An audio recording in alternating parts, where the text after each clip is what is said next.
नमस्कार साथियों, स्वागत है आप सभी का आपका यूट्यूब चैनल बीपी एग्जाम गुरु में। तो कैसे हैं? उम्मीद करता हूं कि आप लोग यहाँ पे अच्छे ही होंगे।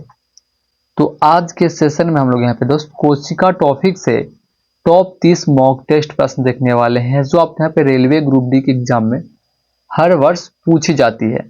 जैसे आपको यहाँ पे पता ही होगा, कोशिका एक ऐसा टॉपिक है जिससे आपको यहाँ पे रेलवे ग्रुप डी के एग्जाम में हर वर्ष सवाल पूछी जाती है। तो चलिए बिना देर के करते वीडियो का स्टार्ट। तो देखिए यहाँ पे कैसा प्रश्न जो आपके यहाँ पे है रेलवे ग्रुप डी के एग्जाम में पूछी जाती है दोस्त। क्वेश्चन नंबर 1, कोशिका को जीवन की मूल इकाई किसने कहा था? क्या कोशिका को जो जीवन की मूल इकाई कहे थे वो किसने कहे थे? तो किसने कहा था दोस्त? तो एक का करेक्ट आंसर आपके यहाँ पे बी हो जाएगी, स्लाइडन ने। किसने? आपके यहाँ पे स्लाइडन ने बोले थे कि कोशिका एक जीवन की मूल इकाई है। इस बात को आप लोग यहाँ पे याद रखिएगा। इसका करेक्ट आंसर आपके यहाँ पे बी हो जाएगी। अगर आप यहाँ पे फुल वीडियो वॉच कर लेते हैं दोस्त, तो आपके यहाँ पे कोशिका से जो भी आपको यहाँ पे एग्जाम में प्रश्न पूछेगी तो इससे बाहर नहीं आने वाली है। बिल्कुल ही टॉप लेवल का क्वेश्चन यहाँ पे हम लोग देख रहे हैं। फिर यहाँ पे क्या प्रश्न बोल रहे दोस्त? कोशिका शब्द का जो प्रयोग है सर्वप्रथम किसने किया था? कोशिका का जो प्रयोग है वो सर्वप्रथम किसने किया था? तो किसने किया था दोस्त? आपके यहाँ पे रॉबर्ट हुक ने किया था। किसने? रॉबर्ट हुक ने किया था कोशिका का सर्वप्रथम प्रयोग। इस बात को आप लोग यहाँ पे याद रखिएगा। इसका करेक्ट आंसर आपके यहाँ पे बी होने वाली है दोस्त। यहाँ पे अगर आप फुल वीडियो वॉच कर लेते हैं तो इससे बाहर आपको कहीं प्रश्न नहीं आने वाली है कोशिका टॉपिक से दोस्त। और हर वर्ष जो है यहाँ पे इस टॉपिक से प्रश्न आती ही आपके यहाँ पे रेलवे ग्रुप डी के एग्जाम में। फिर यहाँ पे देखिए, पौधों की कोशिका में पाए जाने वाली दीवार किससे बनी होती है? क्या कोशिका की पौधों में पाई जाने वाली जो दीवार होती है वो किससे बनी होती है? तो किससे बनी होती है दोस्त? आपके यहाँ पे जो है सेलुलोज से बनी होती है। किससे? सेलुलोज से बनी होती है, जो आप यहाँ पे दूसरा ऑप्शन में देख पा रहे हैं। इसका भी करेक्ट आंसर आपको यहाँ पे बी ही हो जाएगी दोस्त। अगला प्रश्न को आप यहाँ पे देखिएगा, क्वेश्चन नंबर यहाँ पे 4, जिसको यहाँ पे आंसर पता हो कमेंट बताते चलेंगे। अब यहाँ पे हम लोग टोटल 30 मॉक टेस्ट प्रश्न देखेंगे, जिसमें सब कितना सही कर पाते लास्ट में कमेंट बता के जाइएगा। यहाँ प्रश्न बोले दोस्त, कोशिका का पावर हाउस किसे कहते हैं? क्या कोशिका का जो पावर हाउस है वो किसे कहते हैं? जिसको यहाँ पे आंसर पता होगा दोस्त कमेंट बताते चलेंगे। इससे क्या होता है कि आपको यहाँ पे याद करने की क्षमता और अधिक हो जाती है। कोशिका का पावर हाउस किसे कहते हैं? तो किसको कहते हैं दोस्त? आपके यहाँ पे माइटोकांड्रिया को। क्या माइटोकांड्रिया का जो है वो कोशिका का पावर हाउस कहा जाता है, जो आप यहाँ पे पहला ऑप्शन में देख पा रहे हैं। इसका करेक्ट आंसर ए होने वाली है। ये प्रश्न ना जाने दोस्त आपके यहाँ पे रेलवे ग्रुप डी के एग्जाम में कितना बार रिपीट किया हुआ प्रश्न ये प्रश्न को है। ये मेरे बात को आप लोग याद रखेगा। चांसेस होते हैं कि ऐसा प्रश्न आपके यहाँ पे रेलवे ग्रुप डी के एग्जाम में पूछी जाती है। ये प्रश्न न जाने कितना बार जो है रेलवे ग्रुप डी के एग्जाम में पूछ चुकी है। फिर यहाँ पे अगला प्रश्न को आप देखिए, कोशिका का प्रोटीन फैक्ट्री कौन है? ये भी बिल्कुल टॉप लेवल का प्रश्न है दोस्तों। कोशिका का जो प्रोटीन फैक्ट्री है वो कौन है? तो मैं आपको यहाँ पे बता दूं, कोशिका का जो प्रोटीन फैक्ट्री है वो आपके यहाँ पे राइबोसोम है। कौन है दोस्त? राइबोसोम है, जो आप यहाँ पे पहला ऑप्शन है राइबोसोम देख पा रहे होंगे। इसका करेक्ट आंसर आपके यहाँ पे ए होने वाली है। अगला प्रश्न को आप यहाँ पे देखिएगा, कोशिका का नियंत्रण केंद्र कौन होता है? कोशिका का जो नियंत्रण केंद्र है वो कौन होता है? तो मैं आपको यहाँ पे बता दूं दोस्त, कोशिका का जो नियंत्रण केंद्र होता है वो आपके यहाँ पे नाभिक होती है। क्या होती है? नाभिक होती है, जो आप यहाँ पे पहला ऑप्शन नाभिक देख पा रहे होंगे। इसका करेक्ट आंसर ए हो जाएगी। यहाँ पे फुल वीडियो आप लोग यहाँ पे वॉच कीजिएगा दोस्त। इससे बाहर क्वेश्चन कहीं नहीं आने वाला आपके यहाँ पे रेलवे ग्रुप डी के एग्जाम में। यहाँ पे देखिए, डीएनए मुख्य कहाँ पाया जाता है? क्या डीएनए है जो मुख्य रूप से कहाँ पाई जाती है? तो कहाँ पाई जाती है दोस्त? आपके यहाँ पे नाभिक में ही पाई जाती है। कहाँ? आपके यहाँ पे नाभिक में ही पाई जाती है दोस्त, जो आप यहाँ पे तीसरा ऑप्शन में नाभिक देख पा रहे हैं। इसका करेक्ट आंसर आपके यहाँ पे सी होने वाली है। अगला प्रश्न को आप यहाँ पे देखिएगा। अब यहाँ पे क्वेश्चन नंबर 8 क्या पूछ रही है, लाइसोसोम को क्या कहा जाता है? क्या लाइसोसोम को जो है वो क्या कहा जाता है? तो मैं आपको यहाँ पे बता दूं, लाइसोसोम को जो है वो आपके यहाँ पे आत्मघाती थैली कहते हैं। क्या कहते हैं? आत्मघाती थैली कहते हैं, जो आप यहाँ पे दूसरा ऑप्शन में आत्मघाती थैली देख पा रहे हैं। इसका करेक्ट आंसर बी होने वाली है। अगला प्रश्न को आप यहाँ पे देखिएगा, बिल्कुल ही टॉप लेवल के क्वेश्चन आज के सेशन में हम लोग यहाँ पे देख रहे हैं दोस्त। पौधों में प्रकाश संश्लेषण कहाँ होता है?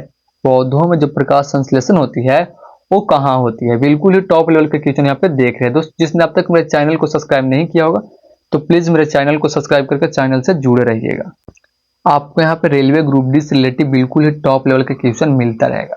और टेलीग्राम का लिंक और मेरे व्हाट्सएप ग्रुप का लिंक दोनों का जो लिंक है इस वीडियो के डिस्क्रिप्शन में दिया हुआ है।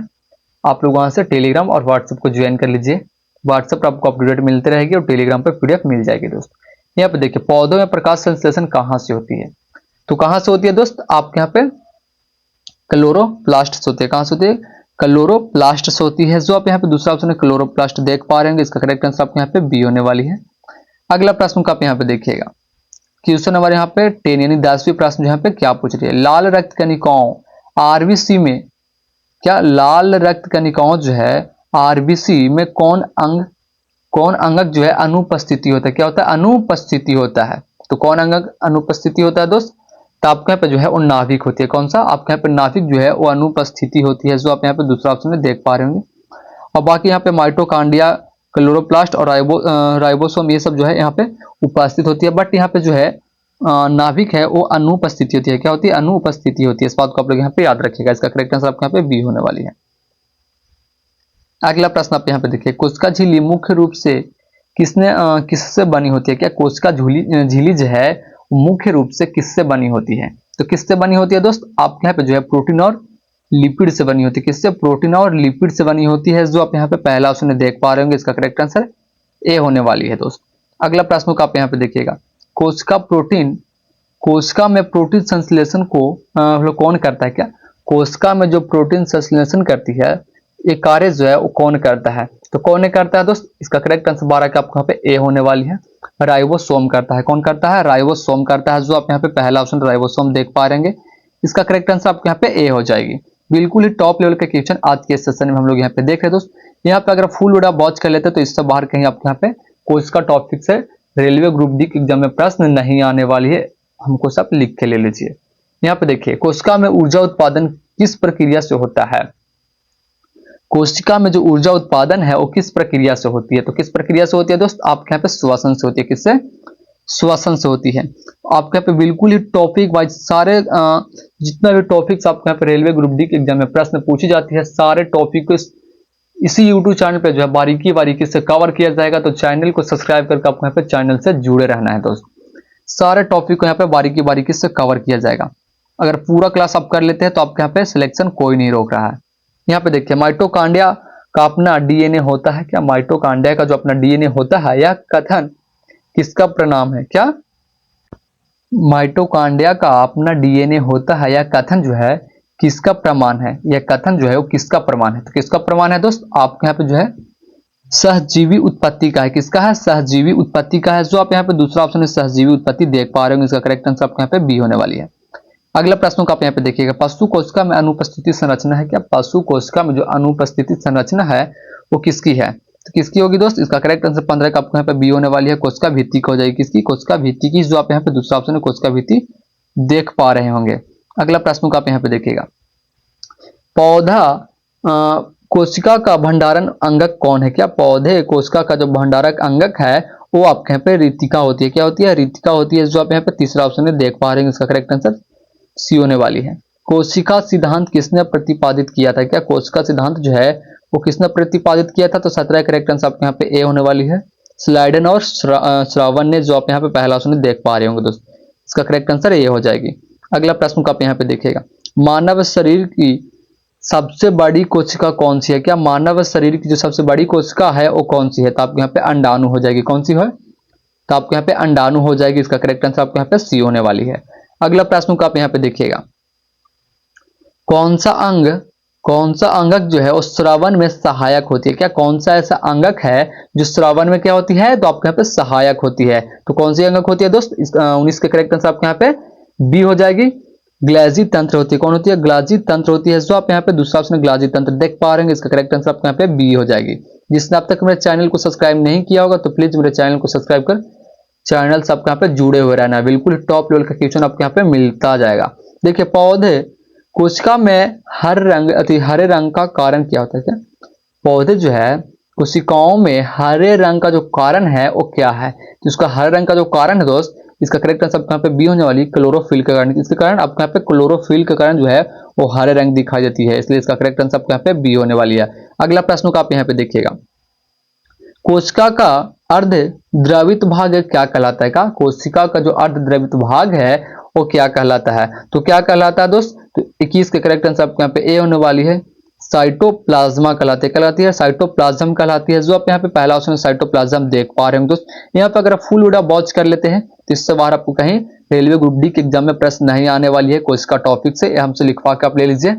और 30 में से आप कितना सही कर पाते लास्ट में कमेंट बता के जाइएगा। जिसका आंसर आपको पहले से पता तो कमेंट बताते चलिए दोस्त।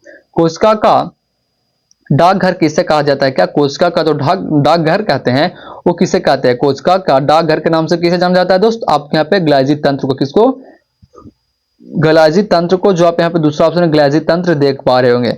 अगला प्रश्न को आप देखिए, एटीपी का निर्माण कहां से होता है? यह प्रश्न ना जाने कितने बार जो है रेलवे के एग्जाम में पूछिए प्रश्न है कि एटीपी का निर्माण कहां से होता है, एटीपी का निर्माण कहां से होता है। यह प्रश्न आपके यहाँ पे रेलवे ग्रुप डी के एग्जाम में 10-12 बार से ज्यादा दोस्त ये प्रश्न को आपके यहाँ पे रिपीट किया होगा। ये सब प्रश्न को आपको यहाँ पे छोड़नी नहीं है, सारे प्रश्नों को रिपीट करते हुए चलना है। ऐसा ही प्रश्न जो है आपके यहाँ पे रेलवे ग्रुप डी के एग्जाम में पूछी जाती है। एटीपी का निर्माण कहां से होता है दोस्त? एटीपी का निर्माण कहां से होता है? तो मैं आपको यहाँ पे बता दूं एटीपी का जो निर्माण है वो आपके यहाँ पे माइटोकॉन्ड्रिया से होती है। कहां से होती है? माइटोकॉन्ड्रिया से होती है। जो आप यहाँ पे पहला ऑप्शन देख पा रहे हैं इसका करेक्ट आंसर आपके यहाँ पे ए होने वाली है। अगला प्रश्न को आप यहाँ पे देखिएगा, सूक्ष्मदर्शी का आविष्कार किसने किया? क्या सूक्ष्मदर्शी का जो आविष्कार है वो किसने किया था? सूक्ष्मदर्शी का जो आविष्कार है दोस्तों वो आपके यहाँ पे एंटोनी वान ल्यूवेनहॉक ने किया था। किसने? एंटोनी वान ल्यूवेनहॉक ने किया था। जो आप यहाँ पे पहला ऑप्शन देख पा रहे होंगे एंटोनी वान ल्यूवेनहॉक, ये जो है सूक्ष्मदर्शी का आविष्कार किए थे। ऐसा ही प्रश्न दोस्तों आपके यहाँ पे रेलवे ग्रुप डी के एग्जाम में पूछी जाती है। एक भी क्वेश्चन को आपको यहाँ पे मिस नहीं करना है। देखिए यहाँ पे पादप कोशिका का सबसे बड़ा अंगक कौन सा है? क्या पादप कोशिका का जो सबसे बड़ा अंगक है वो कौन सा है? तो 25 के करेक्ट आंसर आपके यहाँ पे बी होने वाली है, रिक्तिया है। कौन सी है? आपके यहाँ पे रिक्तिया है। जो आप यहाँ पे दूसरा ऑप्शन है रिक्तिया देख पा रहे होंगे, इसका करेक्ट आंसर बी होने वाली है। अगला प्रश्न को आप यहाँ पे देखिएगा, कोशिका विभाजन में सेंट्रिओल का कार्य है। कोशिका विभाजन में जो सेंट्रिओल का कार्य है वो क्या होगा? कोशिका विभाजन में सेंट्रिओल का कार्य क्या होगा? तो आपको यहाँ पे स्पिंडल तंतु का निर्माण होती है। क्या होती है? स्पिंडल तंतु का निर्माण होती है। जो आप यहाँ पे दूसरा ऑप्शन देख पा रहे होंगे, इसका करेक्ट आंसर आपको यहाँ पे बी हो जाएगी। अगला प्रश्न को आप यहाँ पे देखिएगा, लाइसोसोम किससे ढका होता है? यह प्रश्न भी आपको यहाँ पे रेलवे ग्रुप डी के एग्जाम में न जाने कितने बार पूछा है कि लाइसोसोम किससे ढका होता है। क्या लाइसोसोम जो है वो किससे ढका होती है? तो लाइसोसोम आपके यहाँ पे जो है एकल झिल्ली से ढका होता है। किससे? एकल झिल्ली से ढका होता है। जो आप यहाँ पे पहला ऑप्शन देख पा रहे होंगे एकल झिल्ली से ढका होता है। फिर यहाँ पे अगला प्रश्न को आप यहाँ पे देखिए, डीएनए और आरएनए में अंतर किस आधार पर होता है? क्या डीएनए और आरएनए में जो अंतर है वो किस आधार पर होती है? तो किस आधार पर होती है दोस्तों? 28 का करेक्ट आंसर आपको यहाँ पे ए होने वाली है, शर्करा और क्षारक से। किससे? शर्करा और क्षारक से होती है। जो आप यहाँ पे पहला ऑप्शन देख पा रहे होंगे, इसका करेक्ट आंसर ए होने वाली है। अगला प्रश्न को आप यहाँ पे देखिए, शरीर की सबसे छोटी कोशिका कौन सी है? क्या शरीर की जो सबसे छोटी कोशिका है वो कौन सी है? तो आपको यहाँ पे शुक्राणु होती है। क्या होती है? आपको यहाँ पे शुक्राणु होती है। इसका करेक्ट आंसर आपको यहाँ पे सी होने वाली है। अब क्वेश्चन नंबर लास्ट और 30वां प्रश्न है कि क्रोमोसोम किससे बने होते हैं? क्या क्रोमोसोम जो है वो किससे बने होते हैं? तो इसका करेक्ट आंसर आपको यहाँ पे ए होने वाला डीएनए और प्रोटीन से। किससे? डीएनए और प्रोटीन से जो है क्रोमोसोम बना होता है। इसका करेक्ट आंसर आपको यहाँ पे ए हो जाएगी। तो 30 में सब कितना सही किया अब यहाँ पे बता के जाइएगा। और जिसने अब तक मेरे चैनल को सब्सक्राइब नहीं किया होगा तो प्लीज मेरे चैनल को सब्सक्राइब करके चैनल से जुड़ जाएगा। अगर वीडियो अच्छी लगी होगी दोस्तों बस एक लाइक, एक कमेंट एंड अपने दोस्तों के पास शेयर कर दीजिए कि उनका तैयारी जो है बिल्कुल ही मजबूती तरीका से हो पाए। ठीक है दोस्त, मिलता है अगले वीडियो के साथ, तब तक के लिए जय हिंद, जय भारत।